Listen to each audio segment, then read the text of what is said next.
Ameaça de CPI da Petrobras, promessa de mudança na política de preços, aumento do Vale Gás e auxílio caminhoneiro. O governo se mexe para segurar o preço dos combustíveis. Depois de simular a própria morte, o traficante brasileiro mais procurado no exterior é preso na Europa. Justiça investiga a conduta de juíza que impediu aborto para menina de 11 anos, vítima de estupro.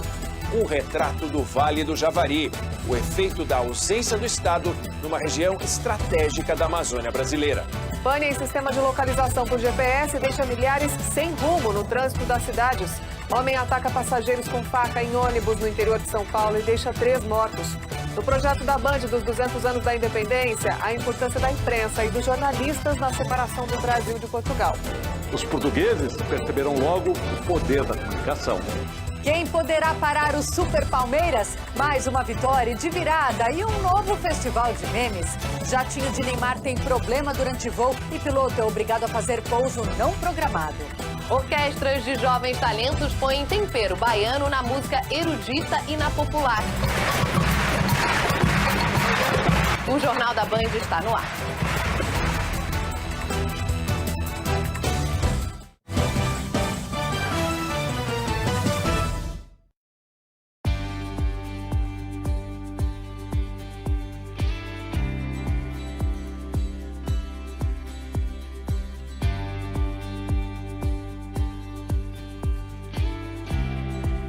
Boa noite. Está capturado o narcotraficante do Brasil mais caçado em todo o mundo. Ele caiu hoje na capital da Hungria, na Europa, há anos. O repórter do Jornal da Band, Rodrigo Hidalgo, acompanha a procura por Sérgio Roberto de Carvalho, também conhecido como o Escobar brasileiro.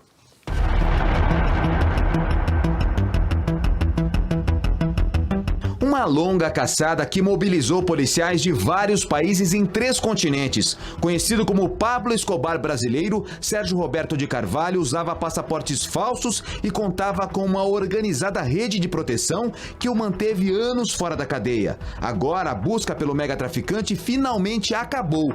O ex-major da Polícia Militar do Mato Grosso do Sul foi preso nesta terça-feira em uma ação coordenada pela Interpol. Ele estava hospedado em um hotel de Budapeste, na Hungria, onde usava um documento falso mexicano. Chefão de uma estruturada organização criminosa, Carvalho é acusado de enviar 45 toneladas de cocaína por meio dos portos brasileiros somente entre 2017 e 2019. Remessas avaliadas em mais de 2 bilhões de reais.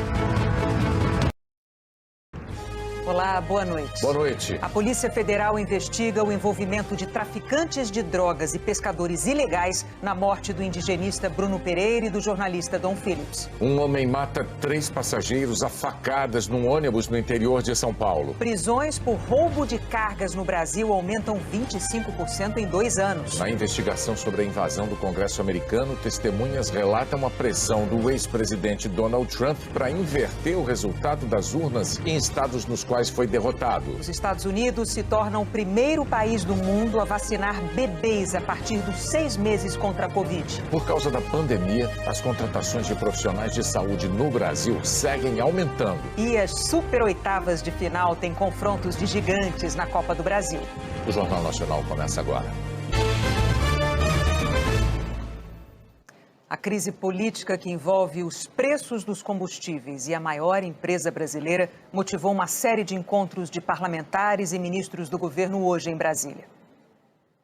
Várias rodadas de reuniões na residência oficial da Câmara. Assim foi a movimentação do presidente da Câmara, Arthur Lira, do Progressistas, para negociar com lideranças do Congresso e o governo uma forma de conter os aumentos nos preços dos combustíveis. O último reajuste da gasolina e do diesel foi anunciado pela Petrobras na sexta-feira. Entre as medidas discutidas estão aumentar a tributação sobre a distribuição dos lucros da Petrobras, alterar a governança da empresa e mudar a lei das estatais, criada para barrar interferência política nas empresas.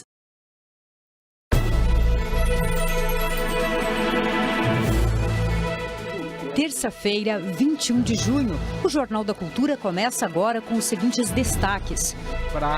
Crise dos combustíveis. Ministro de Minas e Energia diz que preços não estão sob controle do governo. O governo federal não tem como intervir na política de preço da Petrobras. Paulo Guedes afirma que o Brasil está atrasado para ser aceito na Organização para a Cooperação e Desenvolvimento Econômico, mas diz que o país pode ser solução de sustentabilidade para a OCDE. Corrida eleitoral. PT lança diretrizes do plano de governo. Evento teve invasão de bolsonaristas e protesto do vereador Eduardo Suplicy. Não me convidou para essa reunião. Metas para 2024 do Plano Nacional de Educação estão atrasadas. Índices de 9 dos 20 objetivos pioraram desde o lançamento do PNE em 2014. A juíza que impediu uma menina de 11 anos de fazer um aborto depois de um estupro deixa o caso. Entidades de proteção à criança querem punição da magistrada. Acho que o pai do bebê concordaria com a entrega para adoção. Estudo da Universidade de Cambridge aponta a relação entre desastres do clima e aumento da violência contra mulheres e minorias. Olá, boa noite. Hoje aqui na bancada temos o economista e doutor em ciência política, Ricardo Senes, e o filósofo Mário Sérgio Cortella. E você pode fazer comentários pelo Twitter na hashtag Jornal da Cultura. O ministro de Minas e Energia, Adolfo Saxida, disse que o governo não tem como interferir nos preços dos combustíveis. O Planalto e o Congresso querem mudar a lei das estatais, que blinda as companhias controladas pelo Executivo Federal de interferências políticas. A lei das estatais foi criada na esteira das investigações da Lava Jato, como resposta aos desvios na Petrobras.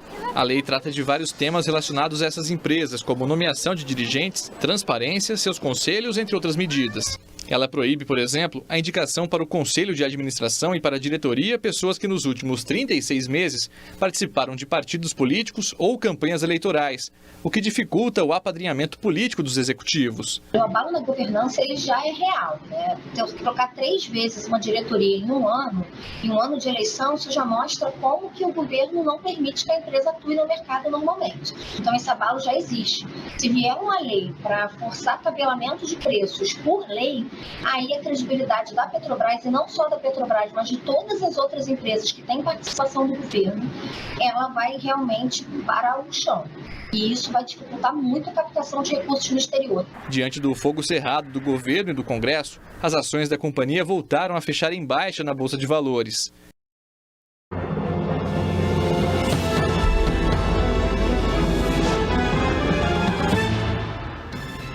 E mais uma tentativa de conter efeitos da alta dos combustíveis. O governo planeja benefício para caminhoneiros e pessoas de baixa renda. Medida é contraponto da equipe econômica à proposta de mudança na lei das estatais. Ministro de Minas e Energia afirma não ser possível interferir em preços da Petrobras. Não está no controle do governo e, honestamente, preço é uma decisão da empresa, não do governo. O governo diz ter 119 das 171 assinaturas necessárias para a abertura de CPI dos combustíveis. Presidente do Senado é contra. Acho que não tem a mínima razoabilidade uma CPI num momento desse, por conta de um fato desse.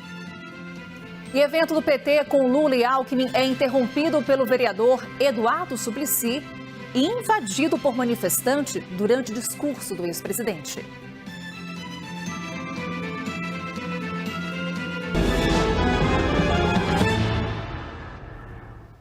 Uma ótima noite para você. Começamos essa edição falando sobre o preço dos combustíveis e os rumos da administração da Petrobras, que continuam dominando as discussões em Brasília. Entre os pontos defendidos pelo governo e parlamentares aliados estão a criação de um auxílio para caminhoneiros e a ampliação do Vale Gás. Essas medidas, noticiadas em primeira mão pela nossa analista Renata Agostini, podem ser incluídas em uma proposta de emenda à Constituição que está em análise no Senado.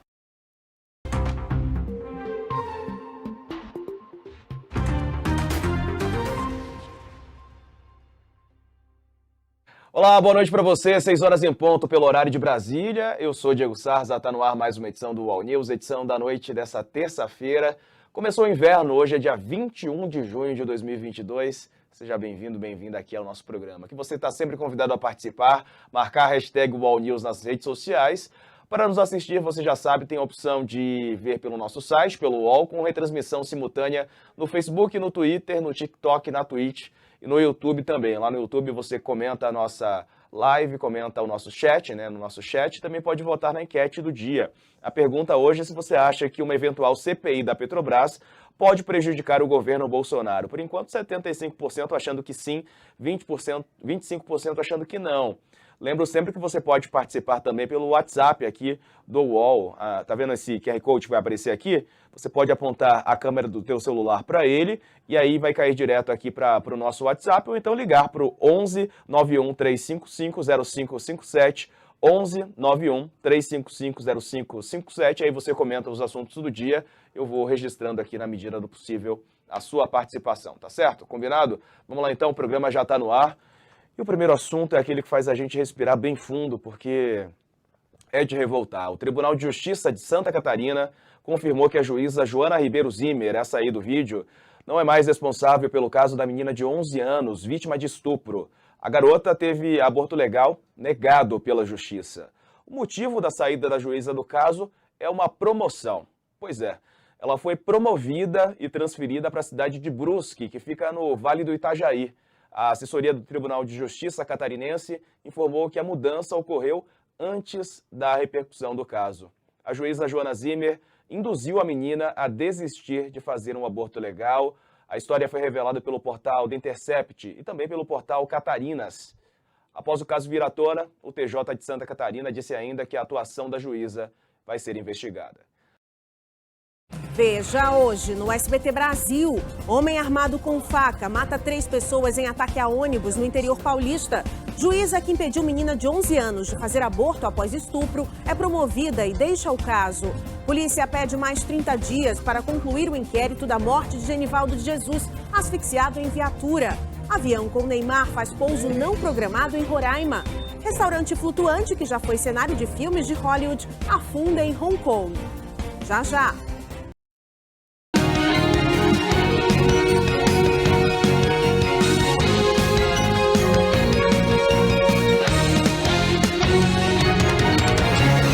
Olá, boa noite. Nós abrimos o Rede TV News de hoje com um ataque que aconteceu em Piracicaba, no interior de São Paulo, que chocou a cidade.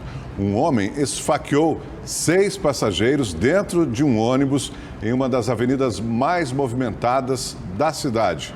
3 pessoas morreram, 3 pessoas ficaram feridas. Pois é, e a gente preparou uma reportagem para falar desse ataque horrível, né, Augusto, no interior de São Paulo. Vamos acompanhar. As imagens mostram 2 policiais com armas em punho prontos para atirar. Eles pedem para que o criminoso se entregue. Dá para ver uma intensa movimentação dentro do ônibus. De uma sala próxima do coletivo, as pessoas se desesperam e pedem ajuda. O cara tá com uma faca gigante esfaqueando as pessoas dentro do ônibus. Alguém ligou pro SAMU? Eu tô ligando. Jesus Cristo, abençoa esse ser, meu Deus. Gente, que horror, que é isso? Nossa Senhora, joga seu manto sagrado em cima desse moço. O homem joga sacolas pela porta traseira. O reforço chega em seguida. Uma viatura com outros 4 PMs. Um deles carrega um fuzil. Nesse momento começa uma tensa e complicada negociação. As imagens não mostram quando o assassino se rende e desce do ônibus. Ele é deitado no chão. Os agentes o imobilizam, puxam os braços para trás e colocam as algemas. Em seguida, ele é levado para a viatura. Cara, tem um cara estilhado ali no chão. Ah, tem? As vítimas então são retiradas do ônibus. Este jovem é amparado por uma mulher. Ele tem um corte profundo no pescoço. Pescoço, né? Pescoço. E a moça? Uma mulher morreu no local e foi reconhecida. É mãe de uma amiga minha. Ah, você tá brincando. Ela já foi? Acho que sim. Outra vítima morreu no coletivo. Em depoimento, o motorista disse que o assassino entrou no terminal rodoviário e 3 minutos depois começou o ataque. Uma mulher que estava nos fundos do ônibus contou que, aos gritos, ele dizia que todo mundo iria morrer.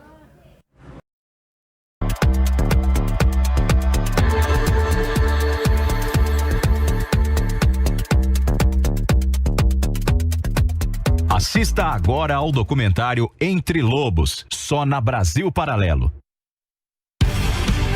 Os pingos nos is. Jovem Pan. Olá, muito boa noite para você, 18 horas e 5 minutos em São Paulo. Seja bem-vindo, já estamos no ar. Começa aqui mais uma edição de Os Pingos nos Is. Hoje, terça-feira, dia 21 de junho de 2022. Estaremos juntos até às 8 da noite. Hoje com todo o nosso time reunido. Guilherme Fiuza, lá no Rio de Janeiro. José Maria Trindade, em Brasília. A Ana Paula Henkel de volta, e não só de volta, está aqui no nosso estúdio em São Paulo, comigo e com Augusto Nunes. Vamos aos destaques do programa de hoje. Suplicy interrompe evento de Lula, faz desabafo e provoca constrangimento em aliados. Em Café com Luiz Fux, Pacheco fala sobre relação com o judiciário. E você vai ver também que um dos sequestradores de Abílio Diniz matou o vigilante de banco em 2020. Isso e muito mais agora em Os Pingos nos Is. Opinião. Hora de colocar os pingos nos is. O evento de divulgação do documento com as diretrizes do eventual governo de Lula foi marcado por confusões e revelações. Logo no início, o presidente do Solidariedade, Paulinho da Força, contou que diversas pessoas e até o ministro do Supremo Tribunal Federal, Gilmar Mendes, deram sugestões para que integrantes do partido e seus aliados evitem discursos radicais para que não se prejudiquem nas eleições.